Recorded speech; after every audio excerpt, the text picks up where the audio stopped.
날마다 나를 살리는 큐티 이성훈 목사입니다. 오늘 큐티 본문은 사무엘하 1장 17절에서 27절까지입니다. 주의 말씀으로 하루를 시작하게 하시니 감사합니다. 오늘도 주의 말씀과 동행하는 한날이 되기를 원합니다. 말씀해 주시옵소서. 듣겠습니다. 오늘은 두 용사가 엎드려졌도다 라는 제목으로 함께 말씀 묵상하기를 원합니다. 첫 번째로 이스라엘의 영광을 잃은 에돔입니다. 17절과 18절입니다. 다윗이 이 슬픈 노래로 사울과 그의 아들 요나단을 조상하고 명령하여 그것을 유다 족속에게 가르치라 하였으니 곧 활노래라 야살의 책에 기록되었으되 라고 합니다. 다윗은 애가를 지어 유다 족속에게 가르치게 합니다. 그리고 이것이 곧 야살의 책에 기록된 활노래입니다. 19절입니다. 이스라엘아 내 영광이 산 위에서 죽임을 당하였도다. 오호라 두 용사가 엎드려졌도다 라고 합니다. 다윗은 사울과 요나단을 이스라엘의 영광이라고 합니다. 그리고 두 용사가 죽임을 당한 것을 슬퍼하고 있습니다.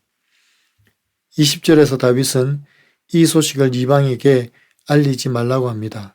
그 이유는 그들의 할례받지 못한 딸들이 계가를 부를까 염려한다고 합니다. 지금 다윗이 두려워하는 것은 이스라엘 패배가 아니라 이 소식을 들은 이방 족속들이 하나님을 조롱하는 것입니다. 그리고 21절에서 다윗은 이슬과 비가 내리며 재물을 내었던 길보아 산을 향하여 저주를 합니다. 그 이유는 두 용사가 거기서 엎드려졌기 때문입니다.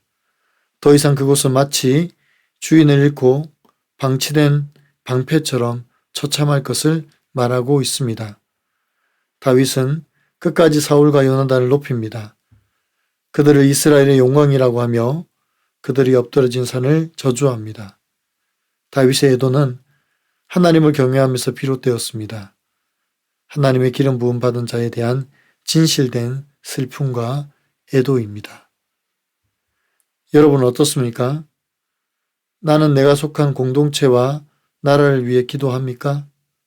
하나님이 세우신 한 사람을 존중하고 그들의 고통을 아파합니까?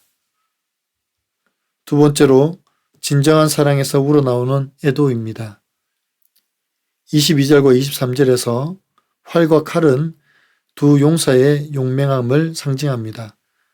그들이 얼마나 용맹하게 전장에서 싸웠는지를 노래하고 있습니다. 또 다윗은 사울과 요나단을 독수리보다 빠르고 사자보다 강한 용사라고 찬양을 하고 있습니다. 자신을 죽이려 했던 일은 언급하지 않고 사울의 선한 면만, 용맹스러운 면만 바라보고 있습니다. 왜냐하면 다윗에게는 하나님을 경외하는 진정성이 있습니다. 그래서 원수와도 같은 사울을 오히려 용맹스럽다고 찬양하고 있는 것입니다. 25절과 26절입니다. 오호라 두 용사가 전쟁 중에 엎드려졌도다. 요나단이 내 산 위에서 죽임을 당하였도다. 내 형 요나단이여 내가 그대를 애통함은 그대는 내게 심히 아름다움이라.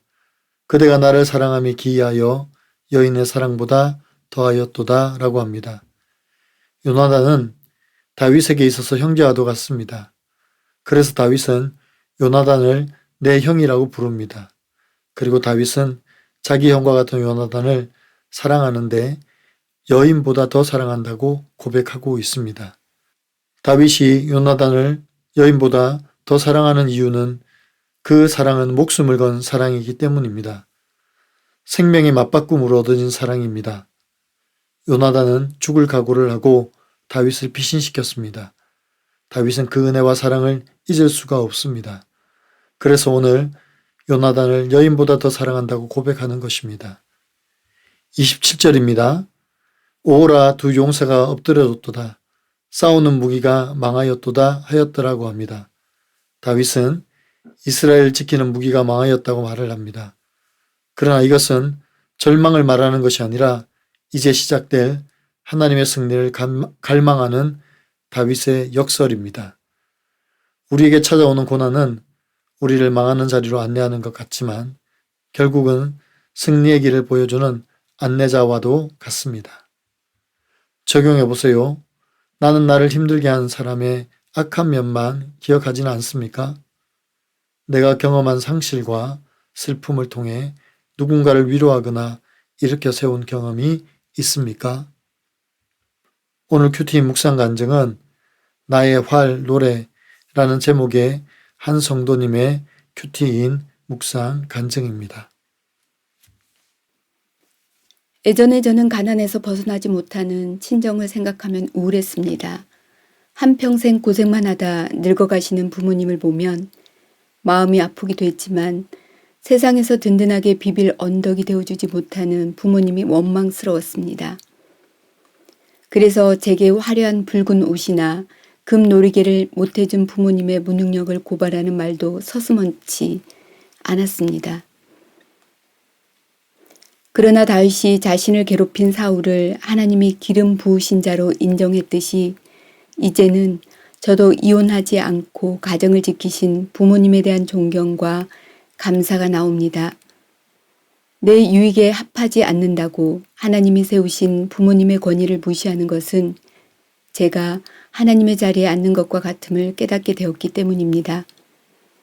이런 저의 죄를 깨닫지 못했다면 부모님의 삶을 독수리보다 빠르고 사자보다 강한 용사의 삶으로 인정하지 못했을 것입니다. 또한 부모님의 사랑이 얼마나 큰지 모른 채 그저 보호받지 못했다는 연민에 빠져 슬피 울었을 것입니다.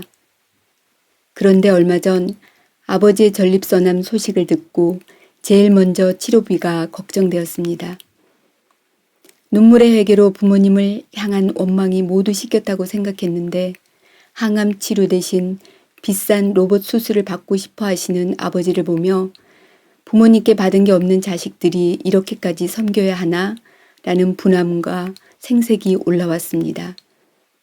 하지만 감사하게도 악하디 악한 저 자신에게 절망하며 회개 기도를 드리니 주께서 아버지의 두려움과 고통을 채우려는 마음을 주셨습니다. 이렇듯 주님은 부모님을 향한 저의 냉랭한 마음과 원망을 직면하게 하시고 녹여주십니다. 이 땅에서 부자 부모를 만나 잘 먹고 잘 사는 가족 신화를 이루지 못해 슬퍼하던 저를 돌이켜 천국 소망을 품게 하시니 감사할 따름입니다. 부모님이 하나님의 품에 안기시는 날 진정한 예가를 부를 수 있길 소망합니다. 저의 적용은 부모님께 감사한 마음을 담은 편지를 써서 드리겠습니다. 친정 아버지의 수술 과정을 주께 묻고 기도하며 형제들과도 의논하겠습니다. 입니다. 사랑하는 성도 여러분, 다윗은 오늘 사울과 요나단을 위한 애도의 노래를 지어 찬양합니다. 두 용사가 엎드려졌음을 노래함과 동시에 이들을 얼마나 존경하고 사랑했는지를 보여줍니다. 자신을 위협하고 죽이려고 했던 사실은 까맣게 잊고 오직 그들의 용맹과 죽음을 애도합니다. 이것은 곧 하나님을 경외하는 다윗의 진정성입니다. 하나님께서 세우신 자에 대한 존경과 형제와 같은 요나단을 사랑함으로 나오는 모든 애도와 찬양의 근거는 오직 하나님을 경외함입니다.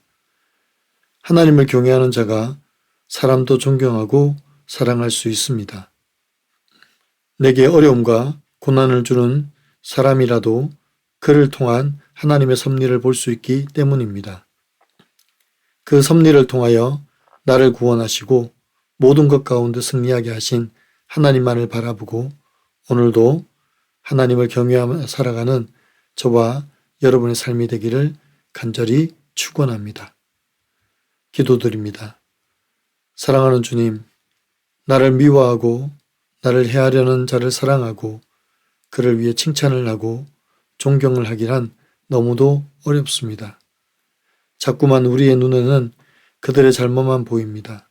그래서 정죄하려고만 합니다. 주님, 우리를 용서하여 주시옵소서.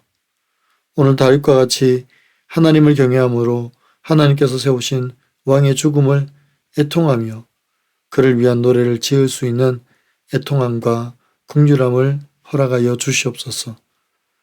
세상 앞에서 원망보다는 소망을 보게 하시고 고난에 우리의 시선을 뺏기지 않게 도와 주시옵소서.